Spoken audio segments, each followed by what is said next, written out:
আসসালামু আলাইকুম। আজকেও সকালবেলা চলে আসলাম ব্রেকফাস্ট করার জন্য।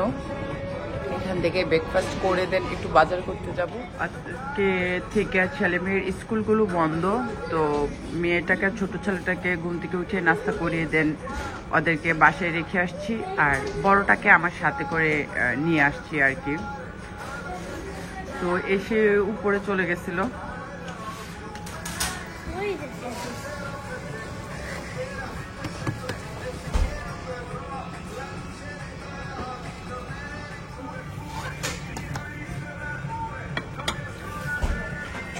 মজার পিকুলেট অর্ডার দিছে।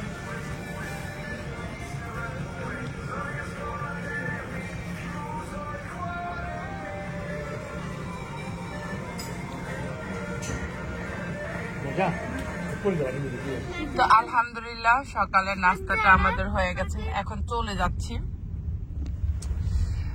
আমি কিছু প্রোডাক্ট অর্ডার দিছিলাম শিন থেকে, তো ওইগুলো মানে একসাথে অর্ডার দেওয়া হয়েছিল। কিছু আমার মেয়ের জন্য একটা পানির পট অর্ডার দেওয়া হয়েছিল, সাথে আমার কিছু টপ ছিল। তো আমার প্রোডাক্টগুলো চলে আসছে, কিন্তু মেয়ের জিনিসগুলো চলে আসেনি।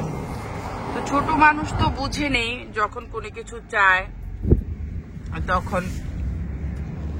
এই বাড়িটা দেখেন, কথার মাঝে বলি কি সুন্দর না, রাজপ্রাসাদের মতন। মানে আগে যারা ছিল তারা মনে চলে গেছে, এখন মনে কেউ থাকে না। আমার কাছে খুব ভালো লাগে যখন আমি এখানে সকালবেলা নাস্তা করতে আসি, এই জায়গাটা দেখি। তো ওই অফিসটায় এখন যাচ্ছি, যে না ওরা ডেলিভারি দিতে আসছিল মনে হয়। আমি বাচ্চাদের নিয়ে তো স্কুলে থাকি, বা অনেক সময় স্কুল থেকে পার্কে, এছাড়া তো আমার আসলে অন্য কোথাও কখনো যাওয়া হয় না। মানে খুব কম বাজার করতেও আমার যাওয়া লাগে না, কারণ আমার হাজবেন্ড প্রতিদিনই ও আমার যা লাগে ট্রাই করে যে ও সকালবেলা এগুলো এনে গুছিয়ে দিয়ে তারপরে ও কাজে যাওয়ার জন্য। তো হয়তো বা আমার তেমন একটা বাইরে বের হতে হয় না কোনো কাজে, মানে সাংসারিক কাজে। তো ওই ক্ষেত্রে বাচ্চাদের স্কুলে আনা নেওয়ার দায়িত্বটা, বাচ্চাদেরকে নিয়ে পার্কে একটু ঘোরা, সেটা অন্তত যেদিন ওয়েদার ভালো থাকে সেদিন। তো ওরা মনে আসছিল, ওরা আমাকে আসে বাসায় পায় নাই, আর ডেলিভারি ওরা গেটে রেখে যায় নাই আর কি, দেয়নি। তো এখন আমি ওই অফিসটার দিকে যাচ্ছি, গিয়ে দেখি পাই কি।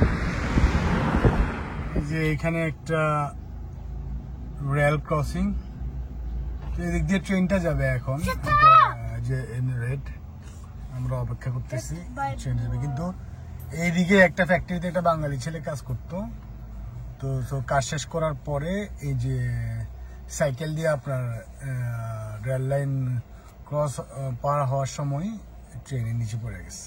এখন এত বড় একটা ট্রেন, সেটা যে দিক থেকে আসুক না কেন, তো ট্রেনের তো একটা আওয়াজ শোনা যায় অনেক দূর থেকেই।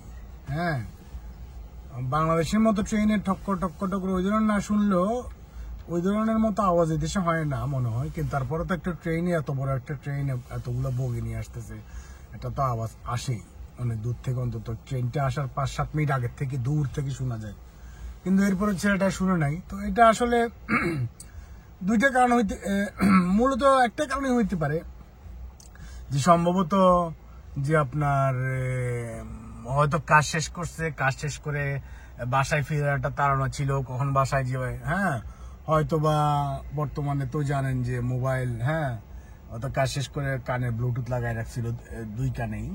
তো ব্লুটুথ যদিও লাগায়, আপনার দুই কানে লাগানো ঠিক না, অন্তত আপনার দুই কানে যদি আপনি ব্লুটুথ লাগান, যেটা যে আপনি কোনো দিক থেকেই আপনার কোনো নয়েজ বাইরে শুনতে পারবেন না। কিন্তু আপনি যদি এক কানে ব্লুটুথ লাগান, অন্তত আপনার এক কান দিয়ে কিন্তু বাইরে কিছু হলেও আপনি শুনতে পারবেন। তো সম্ভবত দুই কানেই ব্লুটুথ ছিল, তো হয় ব্লুটুথের কারণে হয়তো ও রেল ব্লুটুথ লাগায়, হয়তো এই যে ট্রেনটা যাচ্ছে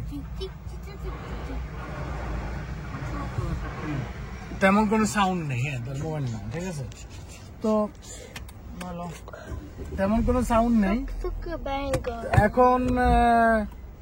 এই অল্প সাউন্ডের ভিতরে তো বুঝেন, সে যদি ব্লুটুথ লাগায় থাকে তাহলে তো আপনার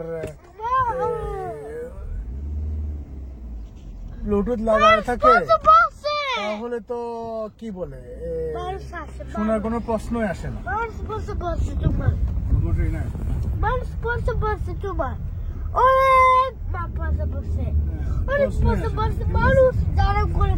যাও সামনের দিকে। কারণ আমি যখন শুনছি এই ব্যাপারটা তখন আমার কাছে অনেক খারাপ লাগছে।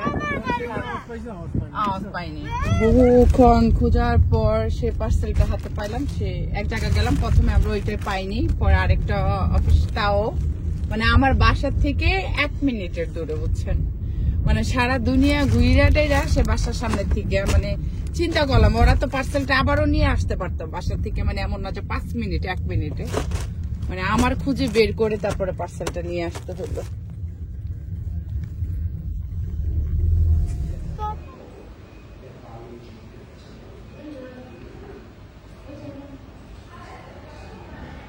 Riusciresti alle settimana prossima alle 2:30, 2:45? Certo. Sono 2 volte in gesto. Sì, sono fatto per spesa che avevo di Io non approfitto, io non ho sono 2 pronte come oggi. Io non